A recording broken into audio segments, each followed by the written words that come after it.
नाज़रीन, programme behind the news में मां अवां जो मेज़बान शकील सुमरो।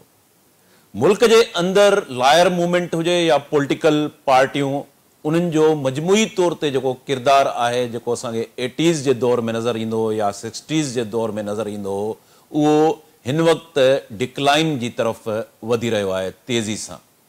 उन जा सबब छा आहिनि? पॉलिटिकल पार्टियों जेके कंहिं वक्त में नज़रियाती जदोजहद कंदियूं हुयूं, स्ट्रगल में यकीन रखंदियूं हुयूं, जेल जो सोबतूं सख़्तियूं ऐं आवाम सां गॾु बीहंदियूं, अॼु उन्हनि पॉलिटिकल पार्टीज़ में असांखे डायनेस्टी, मौरूसी सियासत ऐं कल्ट वारी सूरताल नज़र अचे थी पई।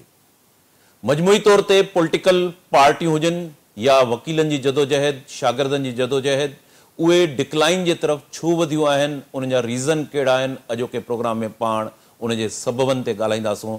प्रोग्राम में असांखे ज्वाइन कयो आहे नाले वारा कानूनदान आहिनि ऐं ह्यूमन राइट्स जा एक्टिविस्ट भी रहा आहिनि, ज़िया अवान एडवोकेट साहब। ज़िया अवान एडवोकेट साहब के प्रोग्राम में भलीकार चूँ था। ज़िया साहब, हम देखते हैं कि 26वीं आईनी जो तरमीम है उनके खिलाफ वकला की जदोजहद जारी है, लेकिन हम उसके साथ ये भी देखते हैं कि वकला में वे बहुत सारे गिरूप बने हुए हैं और ये जो पॉलिटिकल पार्टीज़ का किरदार है हम उसमें देखते हैं कि वो भी डिक्लाइन हो रहा है। मजमूई तौर पर इस सोसाइटी के सब सेक्शन जो है वो ज़्यादातर डिक्लाइन की तरफ जा रहा है। आपकी नज़र में इनके असबाब क्या है? बात यह है कि जो हमारे हालात हैं वकला के और जुडिशरी के और गवर्नमेंट के, ये सभी डिक्लाइन है। मैं सिर्फ ये नहीं कहूँगा कि किसी वकला के उसमें सिर्फ डिक्लाइन है, वकला का अपना एक मौक़िफ़ है, लेकिन मैं आपको बताऊं कि जो हालात ऐसे बने हुए हैं कि जो जुडिशरी का डिक्लाइन हो रहा है, या मैं ये कहूँगा डिक्लाइन नहीं कहूँगा, जस्टिस सिस्टम डीरेल हो रहा है। जस्टिस सिस्टम का सत्यानाश हो गया और उसके जिम्मेदार बहुत सारे स्टेक होल्डर्स हैं। उसमें गवर्नमेंट भी स्टेक होल्डर है जिन्होंने इसको नीचे लाने में वो किया है, और इसके अलावा फिर जो है ना वो जुडिशरी में अंदर बैठे हुए जजेस जो सियासत कर रहे हैं उसकी वजह से भी है, और फिर बार बहुत डिवाइडेड है। और उसको देखते हुए मैं ये कहूँगा कि हमें समझ ही नहीं आ रही मेरे जैसे बंदे को कि भाई ये पाकिस्तान में जो हमारा रूल ऑफ लॉ की मूवमेंट थी या जुडिशरी की इंडिपेंडेंस थी, वो कहाँ चली गई है? अब बहुत सारे हमारे पुराने लीडर अपनी अपनी जगहों पे खड़े हैं, वो समझ रहे हैं कि वो जमाना पुराना है। ऐसा नहीं है। बहुत सारे लीडर हमारे, मेरे भी लीडर थे वो पुराने, और वो समझते हैं कि उससे वो उनकी तहरीक चल जाएगी। तहरीक नहीं चल रही। उसकी बुनियादी वजह यह है कि वकला की तहरीक में दो बहुत ही एक्सट्रीम एंड्स हैं और पॉलिटिकल इंटरेस्ट के साथ लोग चीजें कर रहे हैं। आपको पता है कि जो अभी इस वक्त इस्लामाबाद में जो कुछ हुआ, और उसके बाद जो एक जो है ग्रुप हमारा लॉयर्स का, वो 26वीं अमेंडमेंट को फुल्ली सपोर्ट कर रहा है। वो गवर्नमेंट और उसकी पॉलिटिकल पार्टीज के लोग हैं, और दूसरी तरफ वो ग्रुप है जो 26वीं अमेंडमेंट को टोटली रिजेक्ट कर रहा है। तो वो एक और एक्सट्रीम है। लेकिन हम जैसे लोग जो किसी पॉलिटिकल पार्टी के मेंबर नहीं है, क्योंकि ये दोनों जो ग्रुप हैं जो एक्सट्रीम एंड्स हैं, वो पॉलिटिकल पार्टीज की लाइन को टो कर रहे हैं, और उसकी वजह से हम जैसे लोग जो कि जिन्होंने सारी उम्र कुर्बानी दी रूल ऑफ लॉ के लिए और इंडिपेंडेंस ऑफ जुडिशरी के लिए, वो लोग बहुत परेशान हैं। उनकी समझ में नहीं आ रहा हम कहाँ जाएं। और इसके अलावा एक और बात यह है कि जुडिशरी मतलब जजेस में जो डिवाइड है, वो हमारी पूरे जो जस्टिस सिस्टम है उसको डीरेल कर रहा है। क्योंकि कुछ ना कुछ ऐसा जजेस हैं जो अपने ग्रुप में कभी कोई खत लिख रहा है, कोई अपनी बातें कर रहा है मुख्तलिफ तरीकों से। तो वो एक अलग वो है कि मुझे लगता है कि वो जो हमारे जो जुडिशरी के अंदर सुप्रीम कोर्ट में और हाई कोर्ट में बैठे हुए लोग, कोई खत लिख रहा है, कोई अपनी बातें कर रहा है, वो सिर्फ इस्लामाबाद में चल रहा है। क्योंकि आपको पता है कि केपी से और बलूचिस्तान से, सिंध से और पंजाब से कोई खत नहीं लिखा गया। ये सारा कुछ इस्लामाबाद में क्यों हो रहा है, ये एक सारे सोचने की बात है। तो इतनी ज्यादा जो डिवाइड हो गया है, जिसकी वजह से हम लोग बहुत परेशान हैं। हम जैसे लोग जो इंडिपेंडेंट हैं, हम चाहते हैं कि रूल ऑफ लॉ हो, पाकिस्तान में जुडिशरी इंडिपेंडेंट हो। मैंने जेलें काटी हैं इस पे, और मैं इस पे बात कर सकता हूं कि हमने ये सारी चीजें क्यों की हैं। तो जब हम ये सारी चीजें कर रहे हैं तो हम देख रहे हैं कि भाई उसका रिजल्ट कोई पॉजिटिव नहीं आ रहा है, नेगेटिव आ रहा है। आज जो है इतने सालों के बाद, 2007 के बाद, मुनीर मलिक साहब इंडिपेंडेंट ऑफ जुडिशरी की बात कर रहे हैं या बाकी लोग कर रहे हैं, तो उसमें क्या वजह है कि उनके साथ उनकी वो तहरीक नहीं चल रही। तो उनको एनालाइज करना चाहिए कि क्या वजह है। इसमें पॉलिटिकल इन्फ्लुएंस बहुत ज्यादा है, और पाकिस्तान का मुस्तकबिल जो जुडिशरी का है, रूल ऑफ लॉ का है, या जुडिशरी की इंडिपेंडेंस का है, वो बहुत खतरे में है। जिया अमान साहब, आपने जिस तरह कहा कि आपने जेलें भी काटी, वो एक स्टूडेंट्स पॉलिटिक्स का दौर था, वो बहुत नहीं, मैंने लॉयर के ऐसे से भी कहा है, रूल ऑफ लॉ के लिए भी। जी, रूल ऑफ लॉ के लिए भी आपने काटी जेल, और जमहूरियत की बहाली के लिए भी आपका एक रोल रहा है। तो आप, मेरा सवाल वही है कि आज न सिर्फ वकला, बल्कि हम सहाफत को देखें, सोसाइटी के और दीगर जो सेक्शंस हैं उनको भी देखें, तो वो भी हम देखते हैं कि पस्ती की तरफ जा रहे हैं। तो 80s का जो दौर था बहुत ज़्यादा वाइब्रेंट था। आपको याद होगा कि मनहाज बिरना का दौर था, सहाफ़ियों ने कुर्बानियाँ दी, आमरीत के खिलाफ वो लड़े। तो आज सोसाइटी को तो आगे जाना चाहिए था ना, तो ये पूरी सोसाइटी पीछे क्यों, उसका जिम्मेदार कौन है? देखिए, उसके जिम्मेदार हम सब खुद हैं। और दूसरी बात यह है कि हमारे मुल्क में जो लोग हुकूमत करने वाले लोग हैं, जो एस्टेब्लिशमेंट चलाने वाले लोग हैं, उन्होंने इतना लोगों को पसपा कर दिया है, इतना लोगों के साथ हद कर दी है कि अब हर चीज इंटरेस्ट के साथ चल रही है। और मैं आपको बताऊं कि मैं तो जब साफियों की मूवमेंट थी तो मैं उसमें भी मैंने गिरफ्तारी दी थी। पहली दफा जिंदगी में पहली दफा मैं जेल गया तो साफियों के ले गया, और उस वक्त मिनाज बरना, असद महमूद और गौरी और अल्ताफ हुसैन, ये सारे, अल्ताफ हुसैन वो MKM वाले नहीं, आपके जो लीडर हैं वो सारे हम लोग सारे मिलकर जदोजहद कर रहे थे। और मैंने जेल भी काटी और 19 दिन की हंगर स्ट्राइक की, और मैं स्ट्रेचर पर बाहर निकला था। तो वो सारी, ऐसा लगता है कि जदोजहद सब जीरो हो गई। इसकी वजह यह है कि हमारी जो तंजीमें हैं उनमें जो लीडरशिप आई, उन्होंने कॉम्प्रोमाइज किया, उन्होंने अपने कमिटमेंट को पूरा नहीं किया। हमारे साथ तो अमराज हसन, हमारे साथ जो है खुर्शीद तनवीर मिर्जा, हमारे साथ जो है ना वो अजीज सिद्दीकी जैसे लोग जो है हमारे साथ जेलों में थे, और हमने इकट्ठे मैंने भी गिरफ्तारी दी एज ए स्टूडेंट, और हम जेल में थे। तो बात यह है कि ये वकीलों का जो डिक्लाइन हुआ है मूवमेंट का, उसकी वजह यह है कि बहुत सारे लीडरों ने अपने जाती फायदों के लिए कुर्बानियां दी, और वो पहले कुर्बानियां दी, उसके बाद जाती फायदे उठाए, जिसकी वजह से सारे मामला डीरेल हो गए। उन्होंने अपने जजेस अपॉइंट किए, उन्होंने वो काम किए जो उनको नहीं करना चाहिए था। उनका फोकस जो है ना वो मटेरियल रहा है, उनका फोकस जो है वो जद्दोजहद नहीं रही है। हालांकि उनके पास वो जो लीडरशिप है, उनके पास सारा कुछ अल्लाह का दिया था। आज भी लोग पॉलिटिकल पार्टी में होते हुए वो जदोजहद कर रहे हैं कि भाई हम इंडिपेंडेंट जुडिशरी की बात कर रहे हैं। वो कैसे कर सकते हैं? क्योंकि वो बायस है, और ये बायस तरीके से दोनों एंड्स पे पॉलिटिकल पार्टीज की इंस्ट्रक्शन को फॉलो करके चीजें कर रहे हैं। हमें तो इंडिपेंडेंट जो है ना वो लीडरशिप की जरूरत है, जो पाकिस्तान को रूल ऑफ लॉ और इंडिपेंडेंट जुडिशरी के रास्ते पे डाल सके। जो हमारे पहले पुराने लीडर थे, मैं आपको सही बताऊंगा कि उनमें रशीद रिजवी, मुनीर मलिक, ये बहुत इंडिपेंडेंट थे। और अब रशीद रिजवी तो हमारे साथ दरमियान नहीं रहे, लेकिन मुनीर मलिक भी इंडिपेंडेंट नहीं रहे, वो भी बाइस्ड हो गए। तो ये सारी चीजें हम देख रहे हैं, और उसको देखते हुए मैं ये कहूंगा कि इंशाल्लाह आप देखेंगे कि बहुत जल्द हमारी यंग लीडरशिप में जो है ना इंडिपेंडेंट ऑफ जुडिशरी, वो ठीक है, वो किसी के कहने पे एहतजाज भी कर रहे हैं और पैसे भी मिल रहे हैं और बसें भी जा रही हैं, सारा कुछ हो रहा है, लेकिन ये कब तक चलेगा? ये चलेगा नहीं। ये चीजें निकल के आएंगी, चुपती कोई चीज नहीं है। और मेरा अपना ख्याल ये है कि जो एंड है ना, वो ये है कि हमारे जो लॉयर्स के जो ग्रुप जो एक दूसरे के खिलाफ इतनी एक्सट्रीम लेवल पे हैं, उनको भी बैठना पड़ेगा आपस में। जब पॉलिटिकल पार्टी, आप देखें कि जो पीपल्स पार्टी और पीएमएलएन और बाकी इनकी कोalition पीटीआई से बात कर सकती है, तो फिर हमारे लॉयर्स के ग्रुप आपस में बैठ के क्यों नहीं बात कर सकते? बिल्कुल, लॉयर्स के ग्रुप को आपस में बात करनी चाहिए, डायलॉग एक अच्छी बात होती है। मैं कहता हूं कि उनको डायलॉग करना चाहिए।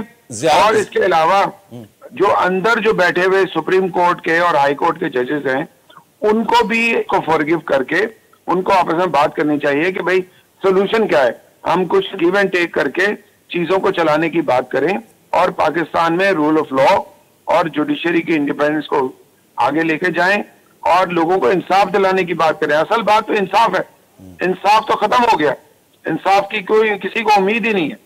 और ये इनकी लड़ाई की वजह से जो सूबाई असम्बलियां हैं वो अपनी मनमानियां कर रही हैं, बलूचिस्तान में भी, सिंध में भी और पंजाब में भी और केपी में भी। वो अपनी मनमानी, उनको पता है कि जुडिशरी उन पर कोई चेक नहीं है। वजह यह है कि हम लोग आपस में बटे हुए और पॉलिटिकल पार्टीज के टूल बने हुए, तो हमें टूल से निकलना है। साहब, आपने पॉलिटिकल पार्टीज का नाम लिया, तो हम इस वक्त देखते हैं कि पॉलिटिकल पार्टीज में ज्यादातर हमें डायनेस्टी नजर आती है या फिर एक कल्ट की सूरत नजर आती है। तो आप समझते हैं जो पॉलिटिकल पार्टीज हैं पाकिस्तान की, उनको पॉलिटिकल पार्टी कहा जा सकता है? देखिए, मैं तो इस बात पे बिलीव करता हूं कि जो पाकिस्तान में जो हम लोग जो पॉलिटिकल पार्टीज में नहीं गए, उसकी वजह ये थी कि हमें कोई अपना स्कोप नजर नहीं आ रहा था।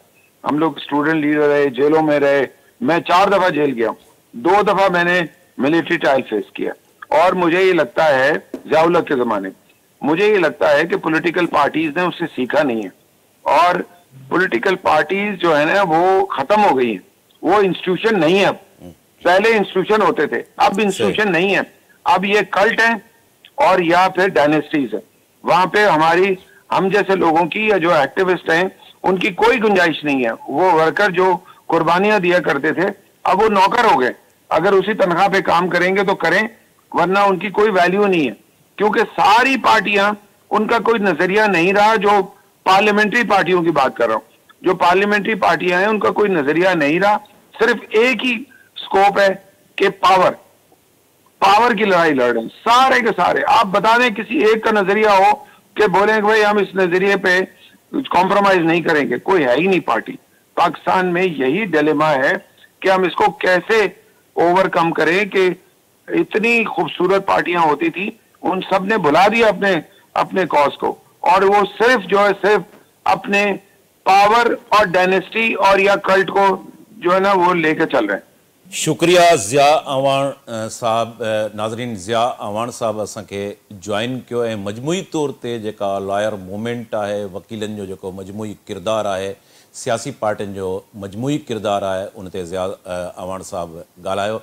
नाज़रीन, हिते नंढे कमर्शियल ब्रेक जो वक़्तु थी वियो आहे। ब्रेक खां वापसी ते प्रोग्राम खे कंटिन्यू कयूं था।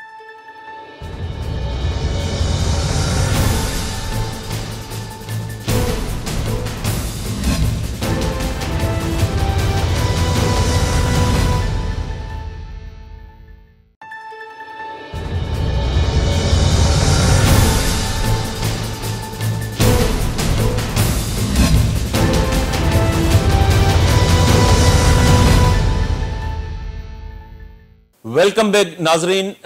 प्रोग्राम में असांखे नाले वारे लेखक ऐं सीनियर तज़िये निगार इनाम शेख साहब ज्वाइन किया है। इनाम शेख साहब के प्रोग्राम में भलीकार चऊं था। इनाम प्रोग्राम में असो डिस्कस थी रहियो आहे त पाकिस्तान के अंदर ऐं ख़ास तौर ते सिंध के अंदर मजमूई तौर ते जेके पॉलिटिकल इंस्टीट्यूशन आहिनि या समाज जा जेके मुख़्तलिफ़ परत आहिनि, उहे माज़ी जी भेट में उन्हनि वधीक डिक्लाइन कियो आहे। अॼु जेकॾहिं असां पॉलिटिकल पार्टियुनि जे रोल खे ॾिसूं त पॉलिटिकल पार्टियुनि जे अंदरि असांखे डायनेस्टी ऐं कल्ट वधीक नज़र अचे थो पियो। नज़रियाती लाइन, उहो नज़रियाती स्ट्रगल, उहा घटि नज़र अचे थी। सोसाइटी जा सभु उनमें वकील हुजनि, सहाफ़ी हुजनि या मुख़्तलिफ़ शोबनि सां वास्तो रखंदड़ माण्हू हुजनि, उनमें उस्ताद बि अची वञनि था पिया। कंप्रोमाइज़िंग जो जेको फैक्टर आहे असांखे वधीक मिले थो पियो, जंहिंजे करे सोसाइटी समाज ॾींहों ॾींहुं पस्ती तरफ़ वधी रहियो आहे। अव्हां जी नज़र में उन जा सबब कहिड़ा आहिनि जो माज़ी जी भेट में असांखे अॻिते वधणो हुयो ऐं जदीद जेके इंफॉर्मेशन टेक्नोलॉजी जा जेके मुख़्तलिफ़ रस्ता आहिनि खुली रहिया आहिनि उहे असांखे जॉइन करणा, पर असां ॾिसूं था पंहिंजे रोल खे त असांजूं पॉलिटिकल पार्टियूं हुजनि या शख़्सी तौर ते मुख़्तलिफ़ शोबनि सां वास्तो रखंदड़ माण्हू उहे डिक्लाइन जी तरफ़ तेज़ी सां वधी रहिया आहिनि, उन जा सबब छा आहिनि? ॾिसो, सबब घणा ई आहिनि, को हिकिड़ो सबब कोन्हे को, पर सभ खां वॾो सबब इहो आहे त जेका अॻे सोसाइटीअ में माण्हुनि जी तरबियत थींदी हुई मुख़्तलिफ़ इदारनि जे ज़रिए, मुख़्तलिफ़ पार्टियुनि ऐं फोरम्स जे ज़रिए, उहा तरबियत जेका आहे सा ख़तम थी वई आहे। ऐं उन जे नतीजे में जेके नई जनरेशन्स आहिनि उन्हनि खे का गाइडलाइन कान्हे, उन्हनि खे का रहनुमा रस्तो नथो ॿुधायो वञे। पोइ उहे जेके बि पॉपुलर ट्रेंड्स आहिनि उन जे कॾ पंहिंजो पाण खे लॻाए था छॾनि। ॿियो आहे टेक्नोलॉजी जो जेको ऑनस्लॉट आहे सोसाइटीअ ते, उहो बि हिकिड़ो अहम सबब आहे जंहिंजे लाइ असां तयारु कोन रहियासीं। टेक्नोलॉजी त इहो नथी ॾिसे न त तव्हां जेको आहे सो कहिड़ी उमिरि जा आहियो, कहिड़े नस्ल जा आहियो या कहिड़े इलाइक़े जा आहियो। टेक्नोलॉजी सां जेकॾहिं तव्हां कंपेटेबल न आहियो त उहो बि ख़राबु आहे, ऐं जेकॾहिं वधीक उन ते रिलाए कयो था त बि ख़राबु आहे। उहो तव्हांजे स्पिरिट जेको पॉलिटिकल स्ट्रगल वारो स्पिरिट आहे उनखे थोरो माठो थी करे छॾे। टी वॾी जेका ॻाल्हि आहे उहा इहा आहे त जेके असांजा तालीमी इदारा आहिनि, जेके असांजा यूनिवर्सिटियूं आहिनि ऐं जेके ॼाण पंहिंजो फ़िक्र जो मर्कज़ इदारा आहिनि, उन्हनि जी हालति तमामु ख़राबु आहे। ऐं यानी जनरली जेकॾहिं तव्हां चओ त सिंध जी एजुकेशन उहा तबाह हाल आहे त बि ठीकु आहे, पर जे उन सां गॾोगॾु चवंदव त सिंध जी जेका जा ख़ासि तौर ते उहे इदारा जिते तदरीस तहक़ीक़ ऐं तालीम थिए थी, वॾे पैमाने ते ज़हन साज़ी थिए थी, उन्हनि जो हाल तमामु पुठिते पइजी विया आहिनि उहे इदारा। ऐं उन खां अलावा हिकिड़ो जेको मुसलसिल असांखे हिकिड़ी पॉलिटिकल पार्टी रिप्रेज़ेंट करे रही आहे हिकिड़े वॾे अरसे खां, तक़रीबन 50 सालनि खां, उहो बि उन बि हिकिड़ी यकसानियत या मोनोटोनी पैदा करे विधी आहे, जंहिंजे करे माण्हू आहिस्ते आहिस्ते मायूस थींदा था वञनि था, तब्दीली अचणी कान्हे का।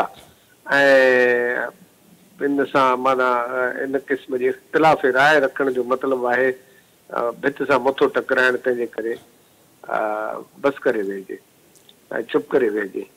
ऐं ॿिए जेके पीपल्स पार्टी जो मुख़ालिफ़ सियासी जमातूं हुयूं उन्हनि बि पंहिंजो कमु करणु छॾे ॾिनो आहे। उहे बि हिकिड़े पॉपुलर ट्रेंड्स जे गॾु थियूं हलनि, उन्हनि में जेको अॻे स्पिरिट हो नेशनल इशूज़ ते रहनुमाई करण जो, जदोजहद ऐं जाखोड़ ऐं वेड़ करण जो, उहो बि वॾे पैमाने ते उनखे आयो आहे मुंहिंजो। ऐं सभिनी खां अहम ॻाल्हि त तव्हांजे सोसाइटीअ जो जॾहिं बि अहिड़े समाजनि ते तमामु वॾियूं मुश्किलातूं ईंदियूं आहिनि, रस्तो न मिलंदो आहे, कंफ्यूजन वधी वेंदी आहे ऐं तबाहाली अची वेंदी आहे, त पोइ उन्हनि जो अदीब, दानिश्वर, शाइर, सहाफ़ी ऐं ॿिया जेके वकील, उहे जेके तबिका आहिनि या उहे ग्रोह आहिनि, उहे उथी ऐं माण्हुनि खे उत्साह ॾियारींदा आहिनि, उन्हनि जे लाइ शाइरी कंदा आहिनि, उन्हनि जे लाइ तरबियती पंहिंजो किताब लिखंदा आहिनि, ॿियो जेको कुझु मटीरियल पेश कंदा आहिनि, त जीअं माण्हुनि जे अंदरि उत्साह पैदा थिए। उहो ख़ुदि हाणे नंढियुनि नंढियुनि लालचुनि, नंढियुनि नंढियुनि टेम्पटेशन्स, नंढियुनि नंढियुनि जेके हिन से लीनिंग्स में पंहिंजो पाण खे फासाए ऐं उन बि सोसाइटीअ में पंहिंजो जेको घुर्बल हिसो आहे उहो अदा करणु छॾे ॾिनो आहे। इन्हनि सभिनी मुहरकनि गॾिजी हिकिड़ी वॾे पैमाने ते वैल्यूलेस सोसाइटी क्रिएट करे वरिती आहे, जंहिंमें को वॾो विर्च्यू कोन्हे, जंहिंमें वॾा के आला गुणनि जे लाइ तस्लीमी कान्हे का, वॾा ख़्याल वॾा आइडियल्स कान्हनि के, नतीजे में माण्हू नंढनि नंढनि शयुनि में फासी, नंढनि नंढनि हासिलात में फेसबुक ते मुबारकूं अची वियूं, वाह वाह साईं मुंहिंजो जेको आहे सो सालगिरह मल्हाई वई, वाह वाह, ऐं साईं मुंहिंजो चवां मूंखे फलाणे जलसे में घुराए वियो, मुंहिंजो फलाणे ते फोटू अची वियो, मुंहिंजी वीडियो थी हले। इन में माण्हुनि पंहिंजो पाण खे हिकिड़ी फरार अख्तियार करे वरितो आहे। ऐं इहे इन जे नतीजे में जॾहिं एनलाइटेंड क्लास, जॾहिं सोचींदड़ तबिको ही पंहिंजे मन में ओरिजिनल कलर में न हुजे, जेको उहो ई समझदारी खां कमु न वठे, त तव्हां ॿियनि जे लाइ छा था चई सघो। महिरबानी इनाम शेख साहब।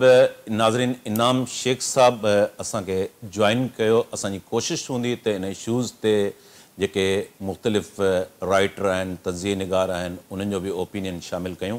नाज़रीन, नाले वारे कानूनदान ऐं सीनियर तज़िये निगार पाण राइटर बि आहिनि, कालम निगार बि आहिनि, जावेद काज़ी साहब असांखे जॉइन कयो आहे। जावेद काज़ी साहब खे प्रोग्राम में भलीकार चऊं था।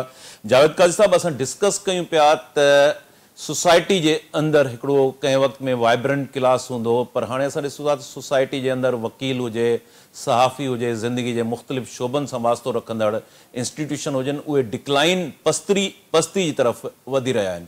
उन जा रीज़न छा आहिनि, सबब छा आहिनि? जेकॾहिं पॉलिटिकल पार्टियुनि जे रोल खे ॾिसूं था त उन पॉलिटिकल पार्टियुनि में बि असांखे डायनेस्टी या घणे भाङे कल्ट नज़र अचे थो। अव्हां जी नज़र में उन जा रीज़न छा आहिनि? हिकिड़ो त डिकेडेंस जेको आहे उहो जनरल आहे, वो पॉलिटिकल पार्टीज़ में भी है, लीडरशिप कान हुई पाकिस्तान पीपल्स पार्टी में सहज कान्हे का, ऐं अहिड़ियूं ॿियूं जेके लीडरशिप हुयूं, वली खान या गोल्डबर्ग बिज़नेस जे वारा हुआ, बलूचिस्तान लेगल साहब रहिया, ॿिए उन्हनि खे वकील जेके असमा जहांगीर का हुआ, ह्यूमन राइट्स कंदड़, ऐं जेके ॿिया वकील हुआ, उहा ओड़ा वकील जेके आहिनि हाणे कोन्हनि के। ऐं पॉलिटिकल पार्टीज़ में हिकिड़ो खान साहब आहे त उनजी तव्हांखे कारकर्दगी मादी वारी सॼी साम्हूं बीठी आहे, ऐं अॼु जेको आहे सो हू स्टेब्लिशमेंट सां आमो साम्हूं आहे, पर उनजो डेमोक्रेसी सां त को तालुक न आहे। सुभाणे स्टेब्लिशमेंट ठही वेंदी त उहो डेमोक्रेसी खे विदा कंदो, ऐं ही जेका डेमोक्रेटिक फोर्सिस हुयूं उहे ख़ुदि जेको आहे सो हाइब्रिड जमहूरियत खे हलाइनि पयूं। अॼुकल्ह जेका जेका साल ॿ साल हुई, जिन 4-5 जजनि जो सुप्रीम कोर्ट में धाबो हो, या 2016 खां पोइ जेको साक़िब निसार साहिबु आयो, उन छा कयो, हिकिड़ो तमामु ख़ूबसूरत माण्हू यकीनन आयो काज़ी फ़ाइज़ सां जी शिकिल में, उन लाइ केॾी कंट्रोवर्सीज़ क्रिएट कई हुई, पर उहो तना अकेला माण्हू हो। हाणे जुडिशरी जेका आहे सा हिकिड़ी थोरी जेका आहे सा उहा कंट्रोल करण जी कोशिशि कई थी वञे, उहो तव्हांजे साम्हूं आहे।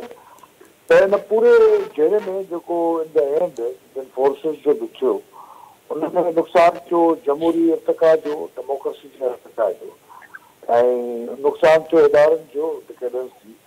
पर छा तव्हीं इहो ॾिठो आहे शकील साईं त इहो त पूरे दुनिया में पियो थिए। अॼु जीअं शारती साहब जो शेर आहे न त उन्हनि आख़िर ते अची वेठा चिब जेको आहे सो चढ़ी, त ट्रम्प जेको आहे सो तव्हांजे साम्हूं आहे। जेका राइट विंग जेका कंजर्वेटिव जेका राइट विंग पॉपुलिज़म आहे, उहो यूरोप में बि जेको आहे सो निकिरी आयो आहे। या हेॾे जेको आहे मिड ईस्ट में जंहिं तरीक़े सां कल्ह फ़लस्तीन खे जेको आहे यासिर अरफ़ात खे लीड कयो, या उन खां अॻु में उन सां गॾु जेके ॿिया हुआ उहे कान्हे विया, कल्ह जेके अरब लीडर आहे उहे अॼु अरब लीडर किथे बीठा। हाणे अचूं था पंहिंजे न बेस ते, त हीअ जेका सॼी जेका ट्रांज़िशन थी आहे, जेका सॼो कंज्यूमर थी वियो आहे माण्हू, टोटल कंज्यूमर थी वियो आहे, उनजे साम्हूं जेके आहिनि सिर्फ़ु इहे कंज्यूमर शयूं आहिनि, फोन मोबाइल फोन भली हुअणु घुरिजे, सभु का शइ भली हुअणु घुरिजे। ॿियो ही माण्हू जेको आहे सो वरी जेका फेक न्यूज़ जी जेका वबा हली आहे, पूरी हिकिड़ी जेका जेको जीअं चाहे पियो मीडिया उहो डिक्टेट पियो करे, ऐं इन जो असरु पवंदो आहे तमामु घणो। हिते हाणे नई रिसर्च पई अचे त हिकिड़ी जेका कलेक्टिव जेका माना हिकिड़ी जेका गुलामी जेका आहे उहा अची वेंदी आहे। सिंध जी जेका आहे सूरत हाल तव्हांजे साम्हूं आहे, सिंधी कॉम्परेस जेका पॉलिटिक्स आहे उहा कीअं धिके करे वई आहे। पर छाकाणि तव्हीं सोचियो आहे त तव्हीं पंहिंजी सिंधी कॉम्परेस में जेके नारा ॾिना हुआ, जेके बि नारा ॾिना हुआ, छा उहे हुन वक़्त में जेके आहे सही नारा हुआ, छा असां सेहतमंद नारा हुआ, जेके असां अमेरिकी जूं ॻाल्हियूं कंदा हुआसीं, असांजी सॼी एनर्जी तवानाई जेका असां हुन में हली वई। हाणे असीं वरी जेको कॉम्परेसी खे हाणे मज़हब बि करे छॾियो, हाणे असांजो कॉम्परेसी मज़हब थी वियो आहे। जेके ॿी साइंटिफिक सोशल जेके हुआ, जेके माण्हुनि जूं सोचूं उहे कोन रहियूं। ॿी जेका अहम जेका इंतिहाई अहम ॻाल्हि इहा आहे त जेको ग़रीब जो ॿार हो, जेको सरकारी स्कूलनि में वेंदो हो, उहे त स्कूल बंदि थी विया। सिंधी तारीख़ में कॾहिं बि केॾा बि पुराणा दौर आहे, अंग्रेज़नि जा दौर आहे, पर जेके आउट ऑफ स्कूल ॿार जेको अॼु हुनजी वीचार आहे उहो त तारीख़ में कॾहिं कोन हो। असीं वञूं था रेवेन्यू डिपार्टमेंट में ट्रांसफर प्रॉपर्टी करण त उते हिकिड़ा माना बाक़ाइदा रिक्शा ऐं मगरमच्छ बीठा हूंदा आहिनि, माण्हू खे चूसींदा आहिनि, माना रत चूसींदा आहिनि। कहिड़ी जेके तव्हांजा जेके घर था ठाहिनि, स्कूल था ठाहिनि, सरकारी जेके ठेका, उनजो छा आहे, केॾी तबाही ऐं बर्बादी आहे। हिकिड़ी पूरी डिकेडनि सां ऐं 15 सालनि खां जेको आहे सो हिकिड़ी हुकूमत आहे सिंध में, 20 साल हाणे केतिरो दौर पूरो करण वारा आहिनि। उन्हनि 20 सालनि में उन्हनि का बि काया तरतीब सिंधी कोन करे सघिया, जॾहिं त हीअ सिंधी तमामु जेका असां मक़बूल ऐं पंहिंजी पार्टी हुई, हिन में त को बि आम डिक्टेटर कोन हो, पर उन छा ॾिनो असांखे सिंध में, तमामु वॾा वॾेरा मज़बूत थिया आहिनि, इंतिहाई तमामु वॾा मज़बूत थिया आहिनि। ऐं जो टिकटॉक जे ज़रिए हू पंहिंजो जेको आहे हिकिड़ो पंहिंजो इंफॉर्मेशन जो माण्हू खे जेको आहे सो इम्प्रेस करण जा दाविया ऐं रवैया कढी वेठा आहिनि। ऐं जेको आहे सो इंतिहाई क़सम कुर्सी सूरतार आहे, इंतिहाई अफ़सोसनाक सूरतार आहे। इन जा कारण जेके आहिनि से इहे आहिनि त हिन में जेको बि जेका नई जेका डेवलपमेंट थी आहे, सोशल मीडिया, हे हो फेक न्यूज़ ऐं केतिरा ॿिया बि कारण थी सघनि था, मुमकिन आहे उहे कारण उन्हनि खे सही एड्रेस न करे सघिया, पर इहा वाक़ई तव्हांजी ॻाल्हि सही आहे त सूरत ॾाढी ख़राबु आहे। महिरबानी जावेद काज़ी साहब। नाज़रीन, जावेद काज़ी साहब जो ओपिनियन असां प्रोग्राम में शामिल कयो। हिते प्रोग्राम जो वक़्तु पुॼाणी के पहुतो। जावेद काज़ी साहब, इनाम शेख साहब, ज़िया अवाण, टिनी महिमाननि जी महिरबानी। नाज़रीन, ईंदड़ प्रोग्राम ताईं पंहिंजे मेज़बान शकील सुमरो खे इजाज़त ॾींदा। अल्लाह वाहे।